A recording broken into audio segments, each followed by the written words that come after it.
Muchísimas gracias, Martín, por tu tiempo, por estar aquí en esta comunidad de Guitar Notebook, en la cual, como te mencionaba hace un momento, descubrí uno de tus videos por YouTube justamente por la necesidad, ¿no?, de poder buscar información que es muy escasa, el tipo de información que compartes en YouTube, o a veces hay información en inglés. Entonces, para mí fue muy valioso, de verdad, encontrar la información que dabas en ese video, ¿no?, que te estaba comentando. Gracias por estar presente. No, por favor, es un gusto, Max, estar por acá. Y me alegro que te haya servido de algo. Fue un poco la idea original del canal, empezar al principio trabajar, a mostrar lo que estaba haciendo acá en el taller habitualmente, años atrás, y después empezar a compartir los conocimientos. Fue como que vino después. Y bueno, Claro, claro. y así surgió un poco la idea del canal y del proyecto de electrónica para músicos. Genial. Sí, de verdad, como te comentaba, para mí la información que compartes en el canal de YouTube es bastante, bueno, es muy valiosa, de verdad, muy valiosa, porque Bueno, gracias. son cosas que a veces uno no, como que las busca para poder entender o para poder decidir, tomar algunas decisiones respecto a, no sé, qué sé yo, de repente al momento de reparar un equipo, al momento de escoger un amplificador, en mi caso, en el momento de, al menos a mí, que me gusta bastante la parte técnica, pues es esencial, ¿no? Entonces, bien, recordarle también a las personas que están conectadas, pueden hacer preguntas, por favor. Vamos a hablar Sí, claro. cuatro temas muy interesantes, así que espero de que, bueno, les sirva, sobre todo la información que se va a transmitir aquí. Y nuevamente estamos dispuestos a contestar las preguntas. Está Martín aquí, que es un especialista en justamente el canal de YouTube, de donde que él es el creador de contenido de ahí, es Electrónica para Músicos. Así que más o menos ya tienen una idea de lo que vamos a hablar. Perfecto. Entonces Exactamente. vamos con el primer tema. Te comento un poco el por qué te dije para hablar de este tema, y es algo que creo yo actualmente, quizás antes, había muy pocas opciones de poder, o sea, al momento de elegir una guitarra en este caso, había pocas opciones porque el mercado todavía no estaba tan globalizado, digámosle, en el cual, bueno, las guitarras chinas nos han invadido, ¿no? Ahora, por aquí, no sé si por allá también es así, pero aquí Sí, es, sí. o sea, vas a un lugar donde ven y lo primero que encuentras es eso. Mm. Y nace ahí la duda, pienso yo, de que cuáles deberían ser algunos aspectos que nosotros debemos de tomar en cuenta cuando vamos a comprar una guitarra. Generalmente llama la atención la forma, el color, o de repente simplemente la influencia del guitarrista que nos gusta, ¿no? En mi caso, te comento, ya para darte paso para que nos puedas hablar un poco sobre eso. Hace 10 años más o menos, obviamente a todo el mundo, a la gente que le gusta el rock, le gusta Guns N' Roses. Entonces lo que yo tenía en mi cabeza era Sí, claro. una Les Paul, pero no tenía ni la más mínima idea de lo que eso conllevaba. Mi primera guitarra, que está ahí por ahí, la construyó un amigo, Mm. que bueno, hace guitarras aquí, y yo no entendía porque cuando me mostró un catálogo, pues me decía, yo te recomiendo este modelo. Y dice, no, pero yo quiero el otro modelo. Dice, es que el otro modelo tiene ciertas particularidades que de repente no se van a poder replicar. No, pero no importa, yo quiero ese modelo, a mí me gusta. Bueno, y me armó una guitarra que no se parece en nada a una Les Paul, más parece una Les Paul Special 2, Les Paul Special 2 de Epiphone, pero fue funcional en su momento, ¿no? Y es una guitarra que yo le tengo mucho cariño, que ya debería botarla, pero bueno, está ahí guardada. Entonces, ¿qué nos puedes comentar sobre eso? Pienso yo que es un tema muy importante, ¿no? Para muchas personas, la verdad. Sí, sí, es verdad, Max. Ahí abriste un punto interesante. Voy a tratar de ir de adelante para atrás, para no olvidarme de Sí, las cosas que dijiste. Por ejemplo, hablaste de modelos de guitarra, hablaste de la experiencia que tuviste con tu amigo, sí, de lo complicado que era replicar una guitarra, o cierto tipo de guitarra.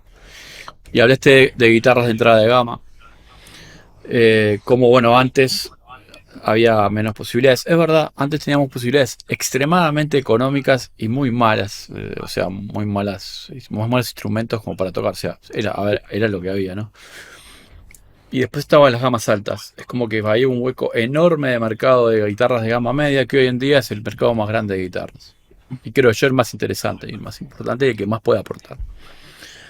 En cuanto a lo que vos mencionás de, del tema de instrumentos y las réplicas, bueno, yo creo que alguien cuando va a comprar un instrumento económico, justamente vos mismo acabas de dar la respuesta. Tiene que ir por el instrumento más simple que pueda encontrar. Y esto pasa algo similar con los amplificadores. Eh, ¿Por qué? Porque es mucho más fácil hacer una guitarra decente, Telecaster, por ejemplo, o una Claro, guitarra tipo Stratocaster con un puente hardtail, es decir, sin palanca, que replicar una Les Paul, que replicar una 335, que replicar una guitarra cajona. Digamos, ahí es donde más se notan las diferencias. Que tratar de hacer una guitarra acústica decente. Ahí notas una diferencia muy grande entre una guitarra de las grandes marcas y una guitarra económica. Entonces, lo primero que le diría a la persona es tratar de ir por el modelo más sencillo que puedas encontrar. Y trata, salvo que sea realmente tu primera guitarra y no tengas idea si vas a seguir tocando, ¿no? Y si esto va a ser simplemente un pasatiempo, claro, de ir al menos por el segundo escalón. Digamos, tenemos varios, ¿no? No hablo de tener 3 escalones y por el segundo. Digamos, no ir por la guitarra más económica de todas, sino por lo menos subir un escaloncito más e ir por una poquitito mejor. Porque, ¿qué pasa? Hay algunas guitarras muy económicas que suelen dar muchísimo trabajo para dejarlas bien seteadas. Me pasa 2x3 que me vienen instrumentos muy económicos. Tengo 2 cámaras, así que va a quedar medio extraño que a sí. veces hago así. Es por Eh, las dos redes. claro. Entonces me pasa que una persona compra un instrumento nuevo. Ah, pero es un instrumento nuevo, ¿cómo puede pasar esto? Y sí, puede pasar porque es un instrumento económico.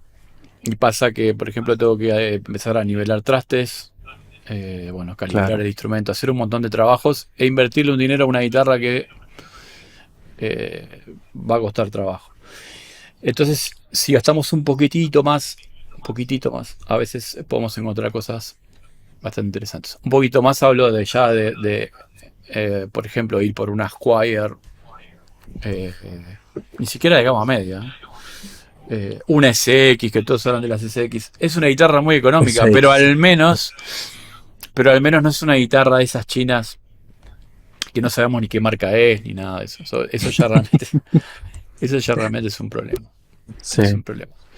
Y sí o sí, como para terminar de esta primera parte de la pregunta, no importa si te compras una guitarra económica de gama media, inclusive un poco de gama un poco más alta, pero seguro de gama media para abajo es eh, llevarla a alguien que le deje las cuerdas apropiadas para lo que vas a tocar.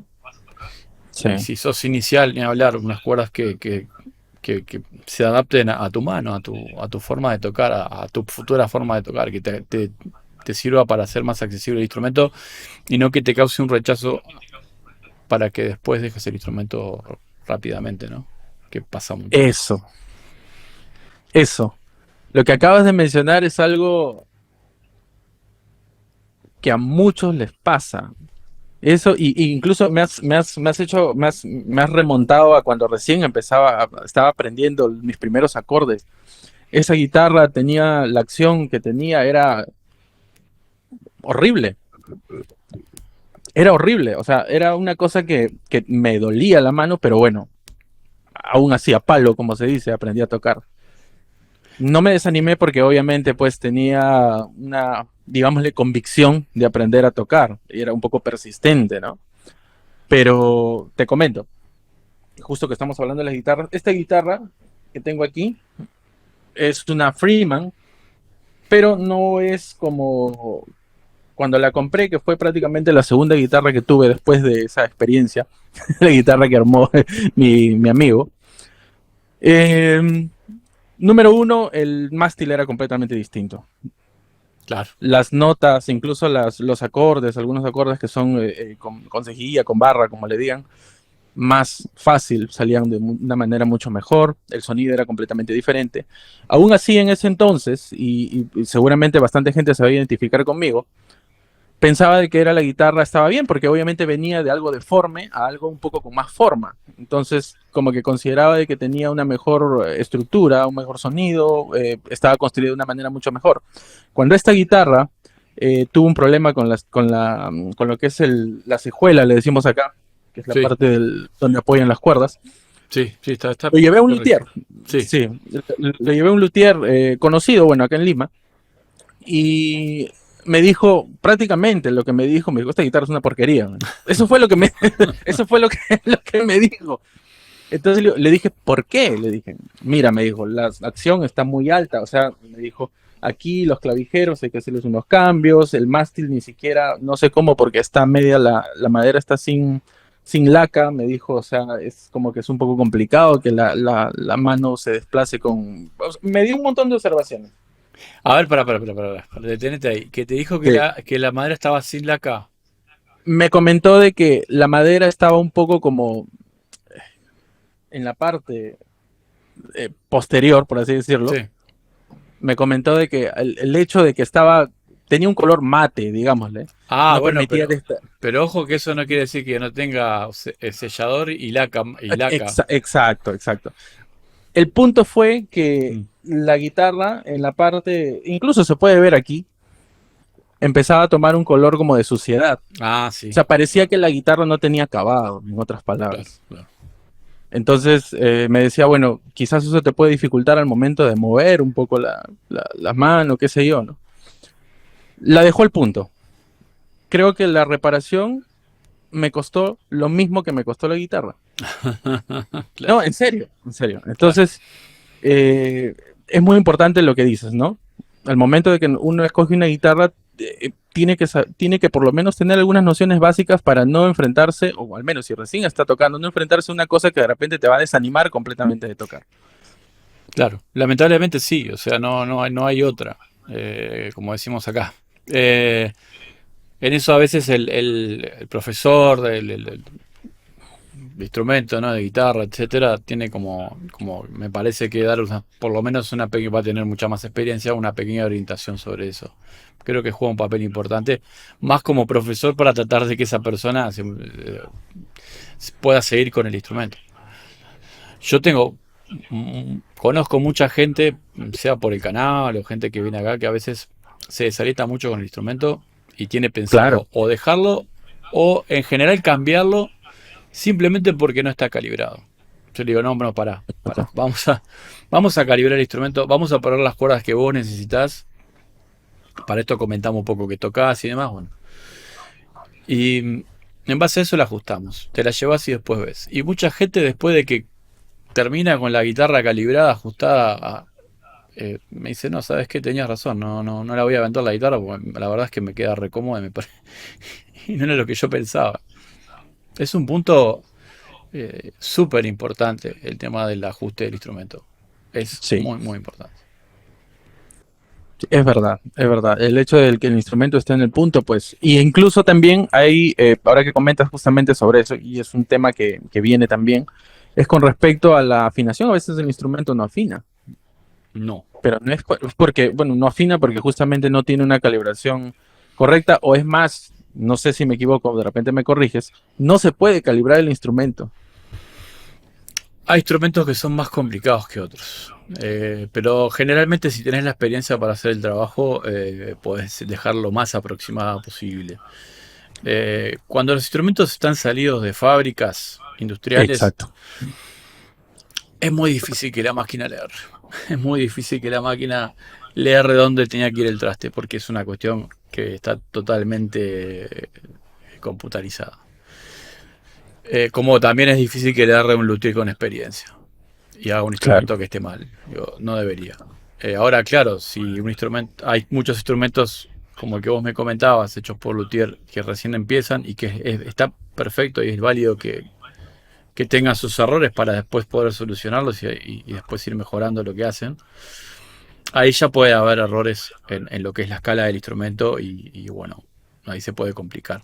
Esto lleva a un punto interesante, es que cuanto más corta es la escala del instrumento, más se puede complicar justamente eso, el que quede perfectamente afinado, y el error, el margen de error es más complejo. Cuanto más larga es la escala, permite otros márgenes.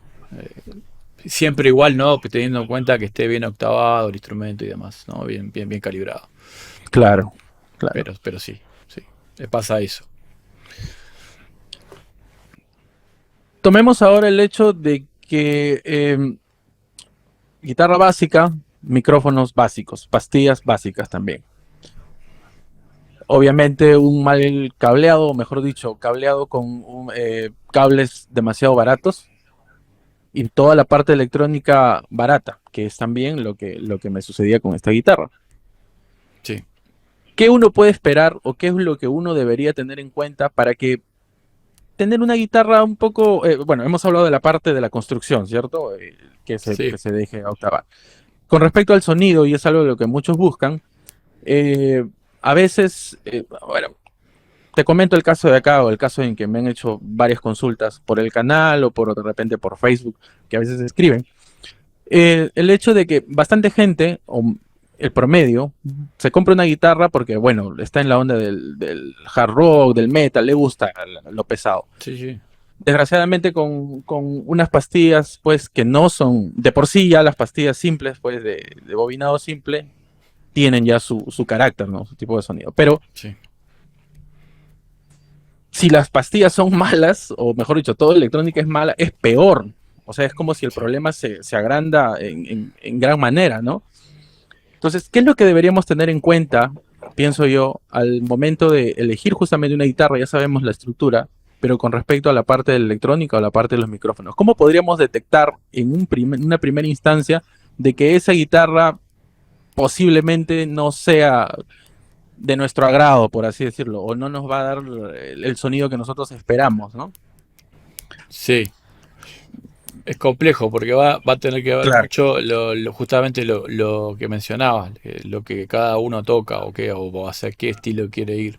Por ejemplo, si vos querés tocar alta ganancia, hay instrumentos que no son tan caros, que son instrumentos todavía que están dentro de gamas económicas, que se prestan para eso. ¿Por qué? Porque viene con un cierto tipo de pickup medio Claro. como encapsulado, que no permite que la bobina vibre, que no permite un microfonismo, un feedback que no va a ser bueno.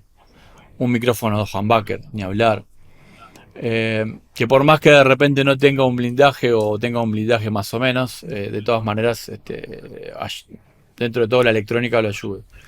Eh, si vas a probar high gain, más allá de que uno está muy bien que pruebe el instrumento al aire, o sea, eso es una cosa que les digo a todos siempre, Sí.